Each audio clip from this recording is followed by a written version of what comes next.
Hello बच्चों, कैसे हैं आप लोग। उम्मीद है कि आप सब अच्छे होंगे। बच्चों, आज हम क्लास 11th के गणित का चैप्टर नंबर 3 त्रिकोणमितीय फलन शुरू करने जा रहे हैं, क्योंकि 2 चैप्टर हमारा खत्म हो चुका था।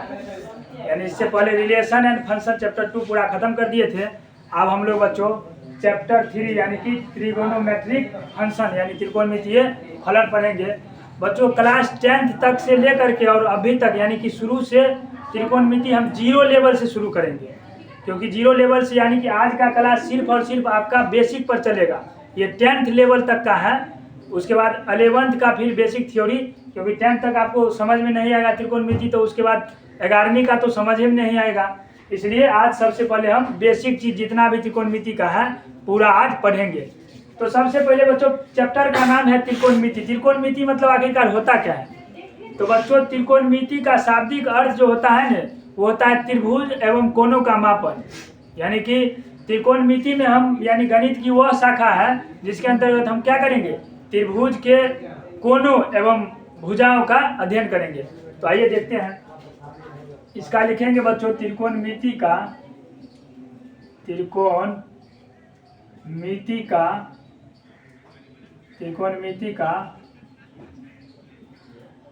शाब्दिक अर्थ है त्रिभुज का मापन। यानी त्रिकोणमिति का शाब्दिक अर्थ है त्रिभुज का मापन, अर्थात त्रिभुज की भुजा एवं कोणों का मापन।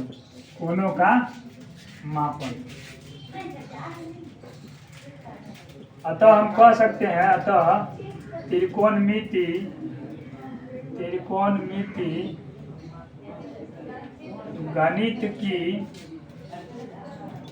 गणित की वह शाखा है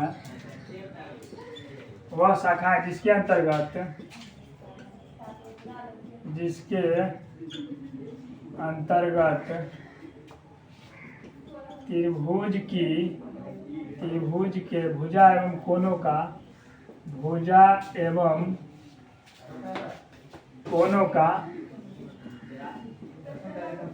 का अध्ययन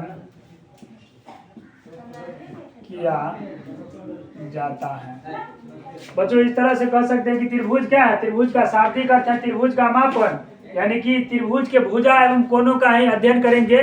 मैथमेटिक्स की गणित की जिस शाखा में, वही हो जाएगा हमारा त्रिकोणमिति। अब बच्चों त्रिकोणमिति आखिरकार इस चैप्टर है, इसका आविष्कार किसने किया, यानी कि इसके पिता कौन है? तो बच्चों वर्ल्ड लेवल पर यानी विश्व लेवल पर जाइएगा नहीं तो त्रिकोणमिति का पिता हिपार्कस को कहा जाता है। लेकिन वही भारत में आइएगा, भारतीय मतलब दृष्टिकोण से देखिएगा तो भारत में त्रिकोणमिति का जनक किसको कहा जाता है? आर्यभट्ट को कहा जाता है। तो ये भी आप लिख लीजिएगा कि त्रिकोणमिति का जनक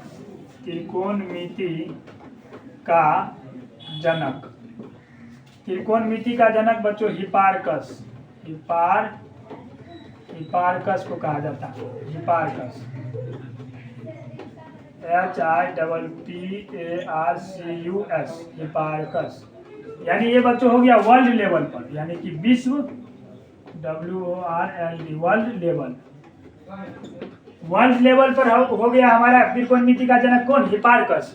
और वही भारतीय लेवल पर देखेंगे यानी कि भारत की दृष्टिकोण से, तो भारत की दृष्टिकोण से त्रिकोणमिति का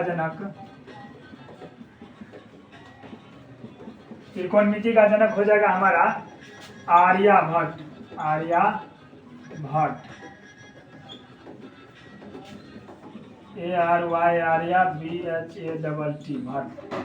आर्यभट्ट।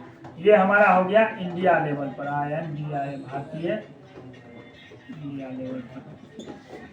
त्रिकोणमिति में बच्चों हम लोग जो है ना ज्यादातर यानी कि ज्यादातर नहीं, यानी कि मान के चलिए कि इसमें सिर्फ और सिर्फ समकोण त्रिभुज के बारे में ज्यादा हम अध्ययन करते हैं। तो समकोण त्रिभुज के बारे में आइए हम जानकारी प्राप्त करते हैं। इससे पहले हम इसको मिटा देते हैं, उसके बाद आप देखिएगा आगे। बच्चों त्रिकोणमिति में हम अक्सर जो है सो समकोण त्रिभुज के बारे में अध्ययन करते हैं। तो आइए पहले जानते हैं कि समकोण त्रिभुज क्या होता है। तो समकोण त्रिभुज यानी कि वैसा त्रिभुज जिसमें कोई एक कोण हमारा 90 डिग्री होगा ने तो वो समकोण त्रिभुज ही कहलाएगा। तो समकोण त्रिभुज में लिख सकते हैं वे सभी त्रिभुज जिसमें त्रिभुज की जगह बच्चों त्रिभुज का छोटा सा ले लेते हैं, त्रिभुज समझ लीजिएगा। वे सभी त्रिभुज जिसमें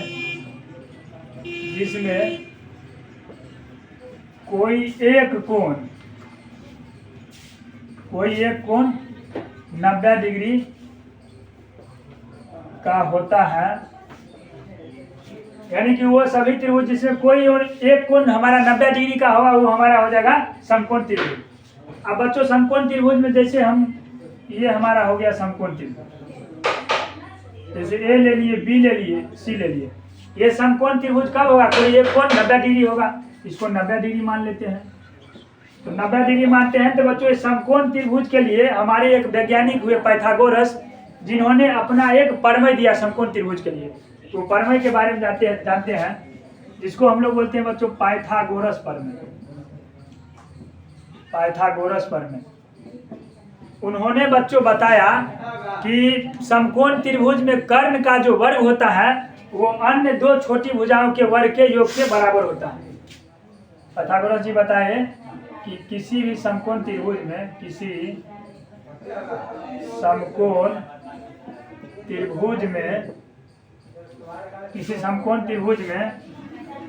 कर्ण का वर्ग अन्य दो छोटी भुजाओं के वर्गों के योग के बराबर होता है।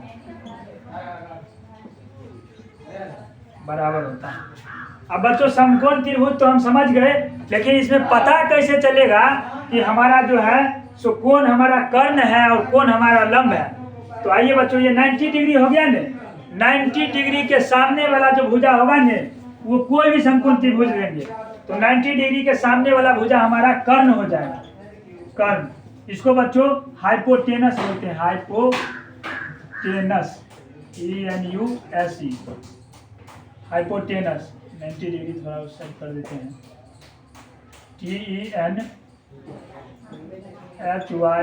HYPOTENUSE, hypotenuse. अब बच्चों यहाँ मान के चलिए कोई एक एंगल है थीटा मान के चलिए इसमें है। तो थीटा के सामने वाला जो हमारा होगा ने, थीटा के सामने वाला यानी भुजा AB, ये हमारा हो जाएगा लंब। क्या हो जाएगा बच्चों? लंब हो जाएगा। लंब को बच्चों इंग्लिश में बोलते हैं परपेंडिकुलर, PERPENDICULAR, परपेंडिकुलर मतलब होता है लंब। और जो एक भुजा हमारा बच गया, 3 एक तो भुजे होता है, वो होता है हाइपोटेनस यानी कर्ण, वो परपेंडिकुलर। और जो एक भुजा हमारा बच गया वो हमारा आधार हो गया। आधार को बच्चों इंग्लिश में बोलते हैं बेस। तो पाइथागोरस थ्योरम के अनुसार उन्होंने बताया, और सबसे बड़ी भुजा जो होता है वो कर्ण ही होता है समकोण त्रिभुज में। ये भी लिख लीजिएगा आप कि समकोण त्रिभुज में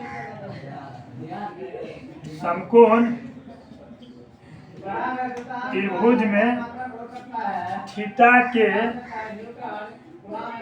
सामने वाली भुजा लंब होती है, यानी कि परपेंडिकुलर होता है। और उसके बाद बच्चों 90 डिग्री के सामने वाली भुजा कर्ण, 90 डिग्री के सामने वाली भुजा कर्ण होती है। तो पाइथागोरस जी बताए कि इसमें समकोण त्रिभुज में कर्ण का जो वर्ग होगा ने, कर्ण का वर्ग पाइथागोरस थ्योरम के अनुसार हमारा निकल जाएगा कि कर्ण का जो वर्ग होगा ने वो अन्य दो भुजाओं के वर्गों के योग, जैसे आधार हो गया या लंब हो गया, लंब ले लिए, लंब का वर्ग प्लस में वर्गों का योग कर रहा है तो आधार का वर्ग, आधार के वर्ग के योग के बराबर हो जाएगा। कर्ण का बच्चों हाइपोटेनस होता है, इसको सूचित करते हैं H से। बेस यानी कि आधार का बेस होता है, इसलिए इसको B से सूचित करते हैं। और परपेंडिकुलर का लंब होता है यानी P से शुरू होता है, इसलिए इसको P से सूचित करते हैं। तो इस तरह से हमारा सूत्र बन जाएगा एच स्क्वायर बराबर पी स्क्वायर प्लस में बी स्क्वायर। यही बच्चों हमारा पाइथागोरस थ्योरम हो गया। यहाँ तक आप समझ गए होंगे। अब इससे आगे चलते हैं। अब बच्चों हम लोग ये पाइथागोरस प्रमेय तो ये निकाले कि कर्ण स्क्वायर बराबर लंब स्क्वायर प्लस आधार स्क्वायर। ये हमारा हो गया मेन फार्मूला बच्चों। ये तो बच्चों हमारा पाइथागोरस प्रमेय का मेन फार्मूला हो गया। ये इंग्लिश में हिंदी में हो गया, नीचे इंग्लिश में हो गया। तो इसको बच्चों हम लोग इसी से बहुत सारा फार्मूला निकाल लेते हैं। जैसे हमारा दिया गया है कि एच स्क्वायर बराबर P square plus B square. तो इसमें बच्चों एच अगर खाली बोलेगा कर्ण निकालने के लिए तो स्क्वायर इस साइड आ जाएगा, ये पूरे का रूट हो जाएगा, पूरे का बच्चों रूट हो जाएगा, यानी ये कर्ण निकल गया हमारा। यही अगर बोलेगा बच्चों की बी स्क्वायर निकालने के लिए यानी बी स्क्वायर, तो बच्चों ये पी स्क्वायर को इस साइड ले आएंगे, H square minus P square हो जाएगा, यानी कि आधार स्क्वायर बराबर कर्ण स्क्वायर माइनस लंब स्क्वायर। वही अगर बोले सिर्फ आधार निकालने के लिए तो इसके वर्ग को इस साइड कर देंगे, तो H square minus P square हो जाएगा। ये सारा बच्चों हमारा फार्मूला ही है, सब फार्मूला है। जैसे एक हो गया, दूसरा फार्मूला हो गया, तीसरा हो गया, चौथा हो गया, पांचवा में जैसे बच्चों हमको अब बोलेगा पी स्क्वायर निकालने के लिए, पी स्क्वायर यानी कि लंब स्क्वायर। तो कर्ण स्क्वायर इस साइड है, बी स्क्वायर को इस साइड ले आएंगे तो कर्ण स्क्वायर माइनस आधार स्क्वायर हो जाएगा। ये भी फार्मूला हो गया। जैसे लंब बोलेगा निकालने के लिए तो बच्चों इसको स्क्वायर को इस साइड कर देंगे, इस तरह से कर्ण स्क्वायर माइनस आधार स्क्वायर का रूट लंब बराबर। ये हमारा हो गया सिर्फ और सिर्फ बच्चों, इसको एच जैसे है तो ये हमारा हो गया कर्ण, कर्ण हो गया यानी एच हो गया। ये बी है, बी स्क्वायर है यानी कि बी स्क्वायर है। ये बच्चों हो गया हमारा आधार, क्योंकि बी को हम लोग आधार बोलते हैं। चौथा फार्मूला है, आधार को बी बोलते हैं। उसी तरह पी को बोलते हैं बच्चों लंब। मितीय अनुपात देखेंगे, त्रिकोणमितीय अनुपात हमारा 6 होता है। आइए देखते हैं कौन कौन होता है त्रिकोणमितीय अनुपात। त्रिकोणमितीय अनुपात, त्रिकोणमितीय अनुपात 6 होता है। त्रिकोणमितीय अनुपात में 6 बच्चों sine theta, cos theta, tan theta, cosec, sec और कोट। यानी कि पहला होता है बच्चों साइन थीटा, दूसरा होता है हमारा कोस थीटा, दूसरा होता है कोस थीटा, उसके बाद तीसरा होता है बच्चों टेन थीटा, चौथा होता है कोसेक थीटा, पांचवा होता है sine cos tan cosec sec theta और छठा होता है बच्चों कोट थीटा। बच्चों ये सब का फार्मूला भी होता है, वो हमको याद करना पड़ेगा और ट्रिक के माध्यम से हम बताएंगे भी कि sine theta, cos theta, tan theta, cosec, sec, ये सब का क्या क्या फार्मूला होता है। तो इसमें तो हम बताए थे बच्चों कि ये होता है हमारा समकोण त्रिभुज, जैसे ये हो गया बी और सी, तो इसको बोलते थे, ये 90 डिग्री होता था, इसको बोलते थे बच्चों कर्ण, यानी कि परपेंडिकुलर हाइपोटेनस, हाइपोटेनस इसको एस से डिनोट करते थे। ये होता था जैसे हमारा थीटा हो गया तो ये हमारा होता था आधार यानी बेस, आधार, और इसको हम लोग सूचित करते थे बी से। और थीटा के सामने बताए थे 90 डिग्री के सामने कर्ण और इसके सामने लंब यानी कि परपेंडिकुलर बच्चों, परपेंडिकुलर, और इसको पी से डिनोट करते थे। तो इसी में बच्चों साइन थीटा बराबर होता है हम लोग का पी बट्टा एच, साइन थीटा बराबर पी बट्टा एच यानी कि परपेंडिकुलर बट्टा कर्ण हाइपोटेनस। इसको हिंदी में पी किससे डिनोट करते थे, लंब से, यानी कि साइन थीटा बराबर लंब बट्टा क्या चीज हो जाएगा हाइपोटेनस यानी कि कर्ण। उसी प्रकार बच्चों कोस थीटा बराबर होता था बी बट्टा एच, टेन थीटा बराबर हमारा हो जाता था पी बट्टा बी, और कोसेक थीटा बच्चों साइन का उल्टा हमारा होता है कोसेक। साइन की क्या था, साइन था एच बाय पी, तो यह मतलब पी बट्टा एच है तो कोसेक हो जाएगा एच ऊपर चल जाएगा और पी नीचे आ जाएगा, यानी एच बाय पी हो जाएगा। उसी तरह सेक जो होता है हमारा कोस का उल्टा होता है, तो कोस हो जाएगा हमारा कोस बी बट्टा एच है तो एच बट्टा बी, एच ऊपर चल जाएगा बी नीचे आ जाएगा। उसी तरह टेन थीटा कोट जो है tan का उल्टा है, तो tan में p/b है, इसका b/p हो जाएगा। इसको बच्चों हम लोग बता ही दिए हैं कि b को बोलते हैं आधार, h को बोलते हैं कर्ण, यानी कि बेस, हाइपोटेनस, परपेंडिकुलर, फिर बेस। तो इस तरह से आप कर लीजिएगा। यहाँ पर भी लिख लीजिएगा b मतलब बेस, बेस का मतलब आधार। जहाँ पर अगर फॉर्मूला में b लिखा हुआ है तो समझ लीजिए कि वो आधार हो गया, और यहाँ पर p लिखा है यानी कि परपेंडिकुलर, परपेंडिकुलर मतलब लंब। और इसके बाद बच्चों अगर h लिखा हुआ है h, तो समझ लीजिएगा हाइपोटेनस, मतलब कर्ण। इस तरह से बच्चों ये छबू फार्मूला आपको याद करना ही पड़ेगा। इसके लिए हम ट्रिक बता रहे हैं एक, तो ये ट्रिक देखते हैं बच्चों। अब इसको याद करने के लिए हम एक शॉर्टकट तरीका आपको बता रहे हैं, तो ये देखते हैं। जैसे बच्चों हम दो कॉलम लिए, दो हम कॉलम ले लिए और इसको 3 कॉलम में बांट दिए। अब इसको बाद बच्चे इसमें जो है ना हम साइन थीटा लिए, और इसमें ले लिए कोस थीटा, और इसमें ले लिए टैन थीटा। और इसमें बच्चों लगाएंगे इस तरह से सूत्र कि पंडित बद्री प्रसाद हर हर बोल। यानी कि बच्चों जब P है ना, यानी कि ये हो गया पंडित, P से PANDIT पंडित, B से हमारा बद्री, अब P से फिर प्रसाद, हर हर बोल से H का मतलब हो गया हर, ये हो गया हर, ये हो गया बोल, BOL। यानी इस तरह से हम याद रख सकते हैं। और ऊपर में बच्चों साइन थीटा, कोस थीटा और टैन थीटा देंगे, और इसके जस्ट नीचे में इसका उल्टा देंगे। साइन का उल्टा क्या होता है? कोसेक, कोसेक थीटा होता है। कोस का क्या होता है? सेक थीटा होता है। और टैन का क्या होता है? टैन का कोट थीटा होता है। अब बच्चों फॉर्मूला हमारा बनेगा कैसे? अगर बच्चों हमको साइन का फॉर्मूला निकालना रहेगा ने, तो ऊपर से नीचे आएंगे। साइन का यानी कि साइन का फॉर्मूला निकालना रहेगा तो ऊपर से नीचे की ओर चलेंगे। साइन थीटा बराबर P/H, साइन थीटा बराबर यहाँ P/H है। उसके बाद कोस थीटा बराबर, तो ऊपर से नीचे, यानी ऊपर वाला का हमको फॉर्मूला निकाल रहेगा नहीं, तो ऊपर से नीचे आएंगे। यानी कि कोस थीटा बराबर BH है ना, B/H, तो कोस थीटा और B/H यहाँ पर बताए हैं ना। उसका टैन थीटा है, तो टैन थीटा ऊपर से नीचे आएंगे P/B। यानी कि अगर ऊपर से नीचे आएंगे तो हमें ऊपर का फॉर्मूला मिलेगा, वही हमको नीचे से ऊपर जाएंगे। जैसे कोसेक थीटा का निकालना रहेगा तो नीचे से ऊपर जाएंगे। नीचे से ऊपर करने का मतलब H ऊपर होगा और P नीचे होगा। कोसेक थीटा बराबर H/P, यानी H/P है कोसेक थीटा बराबर।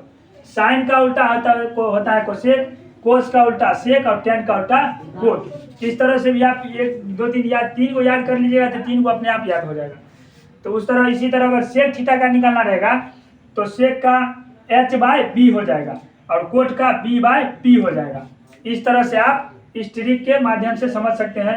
इसके लिए एक दूसरा भी ट्रिक है। जैसे यहाँ पर P पर पंडित का P पहला अक्षर है, बद्री का B पहला अक्षर है, प्रसाद का P पहला अक्षर है।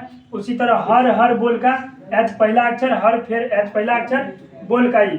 इसको एक और ट्रिक से माध्यम से लोग समझता है कि जैसे पाकिस्तान भूखा प्यासा, हिंदुस्तान हरा भरा, तो आप कोई भी दोनों में से एक लगा करके आप इसको याद कर लीजिएगा।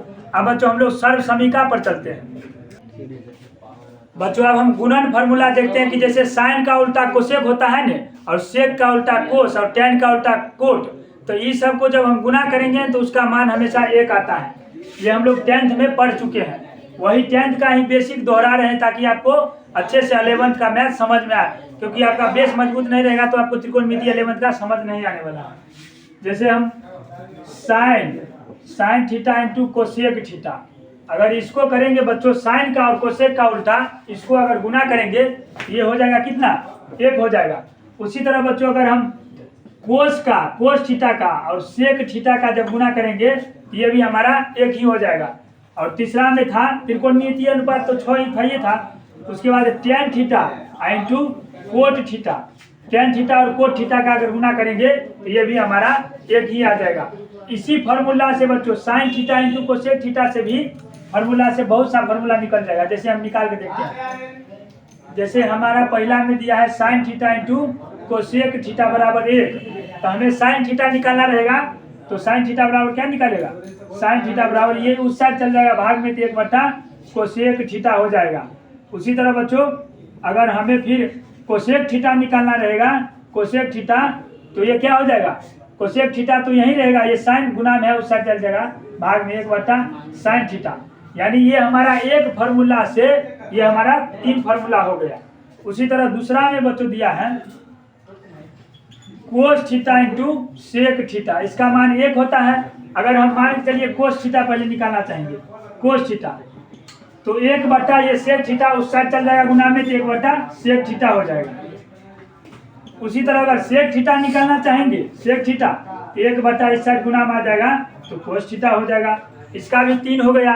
अब अगर ये तीसरा का देखते हैं, tan theta into cot theta, यानी तीसरा में tan theta into cot theta, इसमें 1 दिया है, तो अगर टेन थीटा का निकालना रहेगा तो टेन थीटा का हमको निकालना रहेगा, तो कोट को उस साइड भेज देंगे, यानी 1 कोट थीटा आ जाएगा। उसी तरह बच्चों अगर हमारे कोट थीटा निकालना रहेगा, कोट थीटा, तो 1 टेन को उस साइड भगाएंगे तो टेन थीटा। यानी कि इतना फार्मूला ये गुणन फार्मूला में आ गया। हम लोग त्रिकोणमितीय सर्व समीकरण पर चलते हैं। अब बच्चों हम लोग त्रिकोणमितीय सर्व समीकरण को देखते हैं। ये 10th में हम लोग 3 को पढ़े थे। पहला था sine square theta plus cos square theta बराबर 1, ये पहला वाला पढ़े थे। दूसरा पढ़े थे sec square theta minus tan square theta, ये बराबर 1 पढ़े थे। और एक तीसरा था, तीसरा हमारा क्या था, तीसरा था cosec square theta minus cot square theta बराबर 1। यानी कि यहाँ तक पढ़े थे हम लोग, 3 सर्व समीकरण पढ़े थे। अब इसी से बच्चों हमारा बहुत सा फॉर्मूला निकल करके आया था। जैसे अगर इसमें हमें साइन स्क्वायर थीटा निकालना रहेगा, साइन स्क्वायर थीटा, तो ये हम एक इस साइड है, इसको इस साइड भेजेंगे तो माइनस कोस स्क्वायर थीटा, ये भी हमारा फॉर्मूला निकल गया। उसके बाद जैसे हमको साइन थीटा सिर्फ निकालना है, साइन थीटा निकालना है, यहाँ पर स्क्वायर है, तो ये स्क्वायर को इस साइड भेजाएंगे तो 1 माइनस कोस स्क्वायर थीटा हो जाएगा। उसी प्रकार अगर sine square theta, sine theta का तो निकाल लिया, अगर कोस स्क्वायर थीटा का निकालना रहेगा, तो कोस स्क्वायर थीटा का निकालना रहेगा तो ये 1 है, इसको इस साइड भेज देंगे माइनस साइन स्क्वायर थीटा। उसी तरह सिर्फ कोस थीटा का निकालना रहेगा, तो इसको इस साइड स्क्वायर को भेजेंगे तो इस साइड रूट चढ़ जाएगा, यानी 1 माइनस साइन स्क्वायर थीटा। यानी कि इस तरह से 1 से हमारा 5 फार्मूला निकल गया। उसी तरह इसमें भी बच्चों निकलेगा। जैसे इसमें हमको सेक स्क्वायर थीटा निकालना है, सेक स्क्वायर थीटा निकालना है, इस साइड 1 है बच्चों, ये माइनस है, इस साइड जाएगा तो प्लस हो जाएगा, तो plus ten square theta, ten square theta हो जाएगा। उसी तरह सिर्फ सेक का निकालना रहेगा, सेक थीटा का, तो इसको ये वर्ग उस साइड जाएगा तो रूट इधर से देगा, तो 1 प्लस टेन स्क्वायर थीटा हो जाएगा। अब बच्चों अगर हमें सिर्फ टेन स्क्वायर निकालना है, तो टेन तो इस साइड माइनस में है, तो टेन 1 उस साइड कर देंगे, 1 को इस साइड कर लेंगे, यानी टेन स्क्वायर थीटा बराबर हो जाएगा सेक स्क्वायर थीटा, इस साइड ये आ जाएगा तो -1 हो जाएगा। अब हमको टेन थीटा निकालना रहेगा, इस साइड वर्ग है, इस साइड आएगा तो रूट हो जाएगा, यानी सेक स्क्वायर थीटा हो जाएगा -1 हो जाएगा इसका रूट। इस तरह से ये भी हमारा 5 को हो गया। अगर हमें इसका निकालना रहेगा तो इसका भी निकाल लेते हैं। कोसेक स्क्वायर थीटा निकालना रहेगा, ये तो आसानी है, इसको इस साइड भेजा देते हैं तो 1 प्लस कोट स्क्वायर थीटा हो जाएगा। सिर्फ हमको कोसेक थीटा निकालना रहेगा, तो वर्ग को इस साइड करेंगे तो रूट अंदर 1 प्लस कोट स्क्वायर थीटा हो जाएगा। अगर अब हमें सिर्फ कोट स्क्वायर थीटा निकालना है, कोट स्क्वायर थीटा, तो ये तो हमारा माइनस में है, तो इसको इस साइड कर लेते हैं, ये को इस साइड कर लेते हैं, तो हो जाएगा कोसेक स्क्वायर थीटा -1। और सिर्फ अब कोट थीटा निकालना रहेगा, तो इस साइड वर्ग इस साइड जाएगा तो रूट अंदर कोसेक स्क्वायर थीटा -1। इस तरह से बच्चों हमारा सर्व समीकरण का इतना, ये सारा का सारा सर्व समीकरण का फॉर्मूला ही है, इतना आपको याद रखना ही पड़ेगा। अब हम लोग चलते हैं त्रिकोणमितीय टेबल पर। बच्चों इससे पहले हम त्रिकोणमितीय टेबल पर जाने से पहले एक और चीज देख लेते हैं। जैसे एक और फॉर्मूला होता है बच्चों की टेन थीटा बराबर होता है हमारा साइन थीटा बटा कोस थीटा होता है। ये एकदम वीवीआई फार्मूला है। और एक और फार्मूला होता है बच्चों, एक और फार्मूला होता है कि कोट थीटा। कोट थीटा बराबर, तो इसका उल्टा कर देते हैं, यानी कि कोस थीटा बटा में साइन थीटा कर देते हैं। ये फार्मूला बहुत मतलब 10th में बहुत उपयोग होता है किसी भी चीज़ को सिद्ध करने के लिए। अब इसके बाद बच्चों हम लोग चलते हैं त्रिकोणमितीय टेबल पर। अब बच्चों हम लोग त्रिकोणमितीय टेबल पर आ गए, इसको देख लेते हैं, क्योंकि 10th में यही याद करने में बहुत मतलब परिश्रम करना पड़ता था। तो याद तो करने में अभी भी आपको परिश्रम करना पड़ेगा, लेकिन हम इसको लिखने का तरीका बता देते हैं कि आपको नहीं याद भी रहेगा तो लिख कैसे लीजिएगा। आइए देखते हैं। इसमें बच्चों सबसे पहले आप इधर देख लीजिए, एक का उल्टा जो होता है ना, एक का उल्टा, एक का उल्टा पूछेंगे तो एक ही बोलिएगा, और जीरो का उल्टा जब पूछेंगे तो जीरो का उल्टा आप इन्फिनिटी बोलिएगा, यानी कि ये चीज उल्टा याद रखिएगा। त्रिकोणमिति सारणी लिखने में ये बहुत योगदान देगा। जैसे अब हम देखते हैं, पहला ले लेते हैं, पहले इसमें होता है 0 डिग्री, उसके बाद होता है 30 डिग्री, उसके बाद होता है 45 डिग्री, उसके बाद 60 डिग्री, उसके बाद 90 डिग्री। इतना ही होता है 10th में, इतना ही तक पढ़े थे। अब बच्चों इसको मान के चलिए, इसको ये खींच दिए, खींचने के बाद अब बच्चों मान के चलिए पहला हम लिए साइन थीटा, यानी साइन लिए साइन थीटा, यानी साइन 0 का मान कितना आएगा। मान के चलिए हमको कुछ नहीं आता है, साफे कुछ नहीं, यहाँ से 0 से शुरू कर दीजिए और जितना तक होगा ने नंबरिंग कर लीजिए। 0 हो गया, 1 हो गया, 2 हो गया, 3 हो गया और 4 हो गया। 4 तक हम लिख लिए। उसके बाद 0 में 4 से भाग दे दीजिए, सम में 4 से भाग दे देंगे, 4 से भाग दे देंगे, 4 से भाग दे देंगे, 4 से इसमें भी भाग, 4 से इसमें भी भाग देने के बाद बच्चों सब पर हम रूट चढ़ा देते हैं। रूट चढ़ा दिए, रूट चढ़ा दिए, रूट इस सब पर चढ़ा दिए, और इस पर भी रूट चढ़ा दिए, इस पर भी रूट चढ़ा दिए। अब इसके बाद बच्चों मान इसका लिख लेते हैं। तो 0/4 आया, इधर कैलकुलेट करके लिखते हैं बच्चों। 0/4 है, 0/4 मतलब क्या, 0 का तो 0 होगा, रूट के बाहर निकलेगा तो 4 का 2 हो जाएगा। 4 का 2 हो जाएगा तो किसी भी संख्या में, मतलब किसी भी संख्या को 0 में भाग देंगे तो 0 आता है, तो इसका साइन 0 का मान हमारा 0 आ जाएगा। इस तरह से आप यहाँ समझ लिया कैलकुलेशन में। अब साइन 30 है, तो 1/√2 को अगर 1/4 को अगर आप सॉल्व कीजिएगा तो ये आएगा √1/√4। तो √1 का मान 1 ही होता है, 4 का मान 2, यानी साइन 30 हमारा निकल करके आ गया 1/2। अब है बच्चों ये √4, यानी कि √2 को ऊपर में √2 लिख सकते हैं, √4 को 4 लिख सकते हैं। तो √2 बट्टा √4 को √2 गुने √2 लिख सकते हैं। ये रूट कैंसिल हो जाएगा तो हमारा बच जाएगा 1/√2। अब बच्चों साइन 60 में है तो √3 का तो √3 होगा बच्चों, और रूट जब 4 होगा नहीं तो √4 का 2 हो जाएगा। उसी तरह 4 और 4 है, कट के 1 आएगा, 1 का बच्चों 1 ही होता है। इस तरह से आप इतना लिखने के बाद साइन के बाद हमारा आ जाएगा कोस बच्चों, साइन के बाद आ जाएगा कोस। अब कोस लिखते हैं दूसरा में कोस लिखते हैं। अब हमें लिखने में आसानी होगा, साफ एकदम आसान से लिख देंगे। ये तो हो गया ये साइन 0 का ही। अब कोस का उस साइड से लेकर क्या लिखते चलिए, उस साइड पहले क्या है 1 है तो 1 लिख दिए। उसके बाद क्या है √3/2 है तो √3/2 लिख दिए। उसके बाद क्या है 1/√2 है तो 1/√2। उसके बाद ये क्या है 1/2 है, उसके बाद 0 है, इतना लिख दिए साइन कोस का भी। अब बच्चों साइन कोस के बाद तीसरा है tan हमारा, tan। तो tan 0 में मान बच्चों tan थीटा बराबर फार्मूला बताया है कि साइन थीटा बटा कोस थीटा, यानी जितना का मान निकलना है ने साइन थीटा बटा कोस थीटा कर दीजिए, यानी कि tan 0 का मान निकलना है तो साइन बटा कोस यानी 0/1 कर दीजिए। साइन थीटा साइन 0 का 0 और 1 का 1, यानी किसी भी संख्या में किसी मतलब 0 में किसी संख्या को भाग देने पर 0 आता है। उसके बाद बच्चों 30 का निकालना रहेगा तो 1/2 निकला है, 1/2 यानी कि 1/2 आएगा, बटा में √3/2 आ जाएगा। इसको करेंगे तो 1/2 गुने 2 इस साइड जाएगा, √3 इधर आएगा। ये दो कैंसिल करने के बाद 1/√3 आ जाएगा, 1/√3 आ जाएगा। उसी तरह अगर इसका निकालना रहेगा 45, 1/√2 बट्टा में 1/√2, यानी इसको करेंगे तो ये सब कट उठ के एक ही आएगा। जैसे यहाँ पर करके देखते हैं, 1/√2 है बटा 1/√2 है।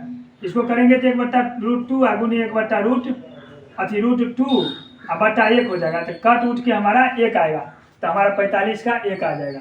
उसी तरह इसको जब करेंगे ने, ये कटने के बाद बच्चों जैसे करते हैं √3 या बटा 2 है, और इसमें बट्टा करेंगे 1/2, तो 2 कैंसिल, खाली √3 बचेगा, तो √3 आ गया। उसके बाद इसमें करेंगे बच्चों, अब यहाँ पर बच्चों 1/0 आ गया। 0 अगर नीचे आ जाएगा तो इसका मान इन्फिनिटी हो जाएगा, इन्फिनिटी। इस तरह से 3 को हमारा निकल गया। अब 3 को निकलना और आसान है। उसके बाद बच्चों आ जाएगा, अब देखिए हम कैसे निकालते हैं 2 ही मिनट में। 1 2 और 1 खांचा और बना लेते हैं। अब चौथा में हो गया साइन का उल्टा कोसेक, COSEC कोसेक थीटा। उसके बाद पांचवा में कोस का उल्टा सेक थीटा। छठा में टेन का उल्टा कोट थीटा। कोसेक थीटा यानी कोसेक 0, हम बताए हैं साइन का उल्टा होता है कोसेक। 0 है तो 0 का उल्टा यहाँ पर क्या बताए बच्चों, इन्फिनिटी। यहाँ साइन 0 का 0 है, इसका इन्फिनिटी हो जाएगा। 1/2 है यहाँ पर साइन 30 का, कोसेक उसका उल्टा होता है तो 2 ऊपर चल जाएगा, 1 नीचे यानी खाली 2 बचेगा। उसके बाद बच्चों 1/√2 है, तो इसका उल्टा होता है तो √2 ऊपर जाएगा, 1 नीचे यानी √2 रह जाएगा। उसके बाद इसका हो जाएगा 60 का है √3/2, तो 2/√3 हो जाएगा। उसके बाद 1 है तो 1 का बच्चों उल्टा यहाँ पर लिखाए हैं, 1 का 1 ही होता है, यानी 1 का 1 ही होगा। उसके बाद सेक थीटा किसका उल्टा होता है, सेक होता है कोस का, तो कोस 1 का मान 0 का मान 1 है, तो इसका भी 0 का 1 ही होगा। उसके बाद √3/2 है, √3/2 है तो इसका हो जाएगा 2/√3। उसके बाद 45 के 1/√2 है तो इसका भी सिर्फ √2 हो जाएगा, क्योंकि ये ऊपर चल जाएगा, 1 नीचे आ जाएगा। 1 नीचे में रहने से उससे कोई मान में परिवर्तन नहीं होता। उसके बाद आ जाएंगे 60 पर। 60 में बच्चों कोस 60 का मान 1/2 है तो इसका 2 हो जाएगा। और उसके बाद 90 का मान 0 है कोस में, तो 0 का उल्टा यहाँ बताया इन्फिनिटी, तो यहाँ हो जाएगा इन्फिनिटी।